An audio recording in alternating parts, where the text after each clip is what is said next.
et on accompagne les territoires et les organisations dans leurs projets de transition sociétale et environnementale. Et ce sujet-là de la captologie attentionnelle, c'est le sujet qui nous réunit ici ce soir. J'aimerais aller sur un numérique qui serait soutenable, que ça soit pour la planète, mais que ça soit aussi pour les êtres humains. Les écrans, on le sait, c'est une source d'addiction, on s'en rend tous et toutes compte, parce qu'on est tous concernés par cette dépendance. Et au final, l'attention, c'est du temps de vie. Pour TikTok, une des stratégies les plus importantes, tout ce que vous allez voir est toujours en musique. Pourquoi en musique? Ça va influer directement sur votre cerveau. Il y en a un qui a inventé donc, le scroll infini, il s'appelle Azra Askin, et lui, il explique comment volontairement il a piégé notre cerveau avec cet outil, avec ce mécanisme-là, en prenant l'exemple d'un verre de vin. En fait, à la fin d'un verre de vin, une fois que j'ai bu mon verre de vin, il y a un réflexe neuronal qui s'active et qui nous fait poser la question, est-ce que je m'arrête là ou est-ce que je continue? Est-ce que je prends un autre? Alors moi, je suis le bouton acheter.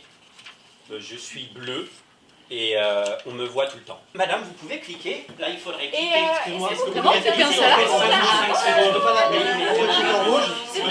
Mais toi, tu et tu le dis pas à ta maman. C'est pas grave. Après, tu t'arranges, tu dis que c'est ton frère. Ça passe. Tu pourrais cliquer. Zoom sur ma photo. Zoom. C'est bon. Zoom sur ma photo. Tu la vois ma photo. C'est rouge. Je vous présente l'équipe des Dark Patterns. Le Dark Pattern, c'est une interface qui a été vraiment conçue pour vous piéger. Alors là, il y en a plein qui ont été mis en place. Alors il y a sentiment d'appartenance, de la pression sociale aussi, sentiment d'urgence, le biais lié à la rareté. Parce que tous ces systèmes-là d'interface, ils ont vraiment été réfléchis pour que vous deviez rester le plus longtemps possible sur cette plateforme, et Amazon est vraiment très fort pour ça. Et ça aussi, ça a été étudié par la psychologie cognitive. Étendre machine à laver. Oh chérie, j'ai oublié d'étendre la machine à laver. Non, c'est bon, je vais faire en partir. Ok, T'inquiète pas.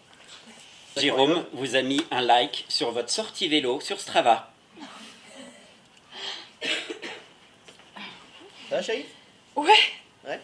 Ouais, il y a Jérôme qui m'a liké. C'est trop bien. J'aime pas trop quand tu regardes ton téléphone en fait pendant que je te parle. Pardon. Voilà. Ouais.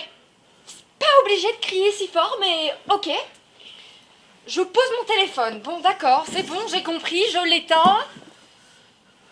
On a au message, en fait, ça devient un peu dangereux et un peu compliqué à gérer parce qu'il manque de contexte derrière. On sait pas pourquoi la personne nous a pas répondu, mais qu'elle a vu. C'est un phénomène qui s'appelle le phoning. Je sais pas si vous connaissez ce terme, vous connaissez peut-être le snobbing. Ça parle un peu plus, c'est le fait d'ignorer en fait des personnes qui sont en face de vous.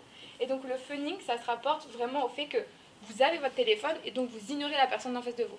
Et donc là, on l'a très bien vu avec le petit couple qui a été sans cesse coupé par des notifications.